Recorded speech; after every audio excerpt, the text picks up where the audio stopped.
Okay, welcome to the another video of drawing root locus of a given open loop transfer function. So this is our open loop transfer function. G of s is equal to k over s of s square plus 4s plus 13. So we will proceed in the usual step-by-step manner. So the first step is to locate the poles and zeros.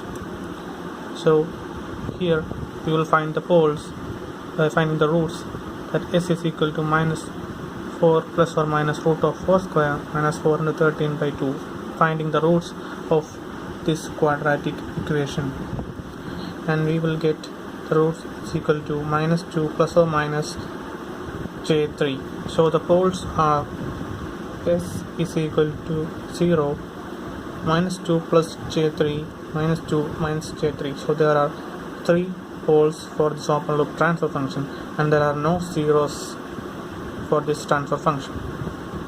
And the second step is to find the root locus on the real axis. There is only one pole at the real axis at the origin, 0, the pole 0. So if we choose any test point next to that, you can choose any values here on the real axis, and there will be only one pole right to that point. So if we choose a point here, let it be that point minus 2, and there is only one pole right to that point, and that is 0. So if we choose a test point and there is odd number of poles right to that, then that part entirely come under the root locus region. So if we choose any point on this real axis, there is only one pole right to that. So this whole negative axis is a part of root locus. I'll explain again. See, if you choose a random point on this axis, any point, then the poles right to that is an odd number in this problem. So this whole negative axis is a part of the root locus. Step 3, find angles of asymptotes and also find the centroid.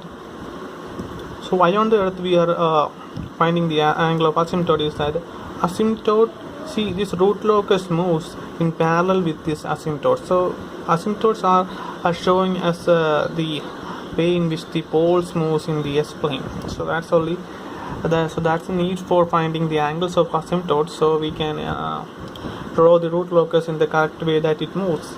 So the equation for an angle of asymptote is that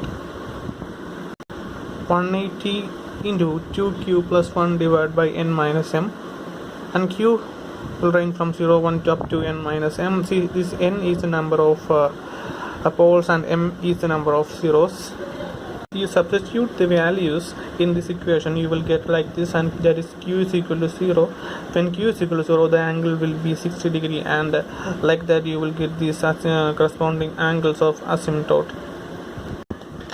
And you can mark the asymptotes here according to the angle that we have find from the equation.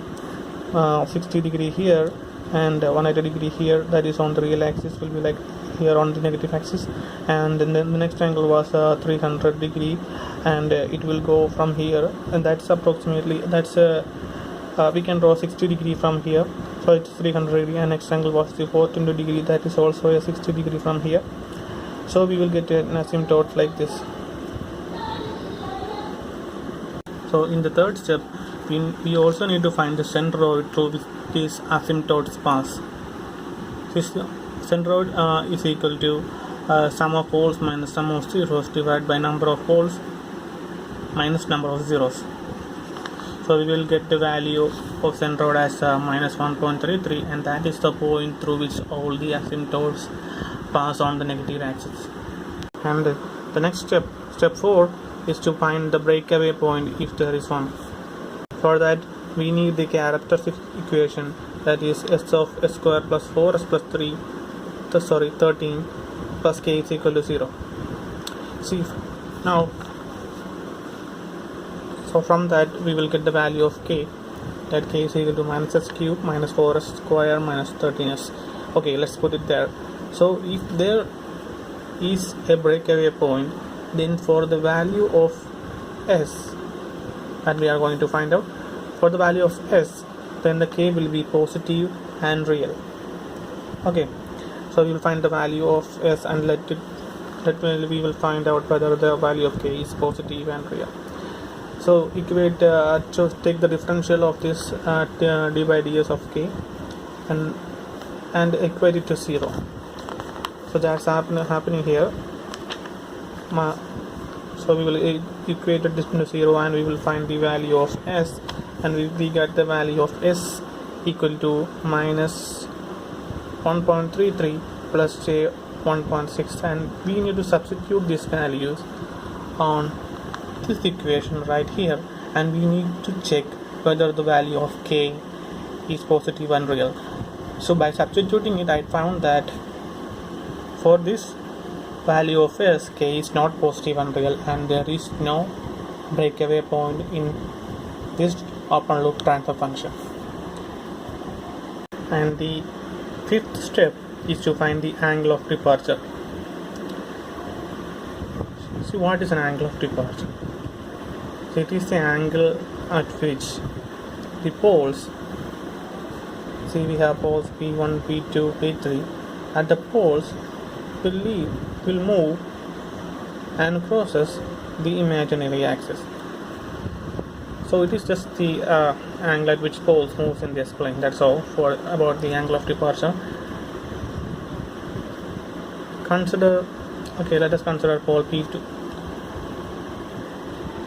So draw vectors from P1 and P3 to P2, and we can find the angle of theta 1 and theta 2 from using a protractor. So from that we can find the angle of departure of P2. So the angle of departure of P2 is equal to 180 degree minus this theta 1 plus theta 2, and we will get a value of minus 33.7 degree of angle of departure of P2. So then the angle of departure of pole P3 will be the negative of angle of departure of P2, that is the value will be 33.7 degree for P32. And this is how the root locus will move in the S-plane, that is minus 33.7 degree here from this horizontal axis, and it will just move from here, and from the here it will just bend and it will become parallel to the asymptotes that we have drawn, and it will go parallel and it will move to infinity by being or by maintaining in parallel with the asymptotes. And similarly here we have an angle of departure 33.7 degree for pole P3, and it will move from like here and it will go parallel with the asymptote that we have drawn here. But there is a thing that we have to find out, that which is the imaginary axis point that this root locus will cross. We need to find this point, and to find that, equate the characteristic equation to 0 and put j omega in place of s.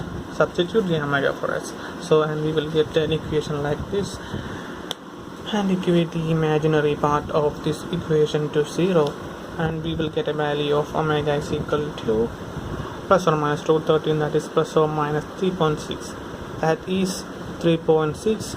J is the imaginary axis point through which the root locus crosses. And to find the value of k, just equate the real part of this equation to 0, and we will get the value of k is equal to 52. So in that way we will get this root locus like this. This is the complete root locus of the given open loop transfer function.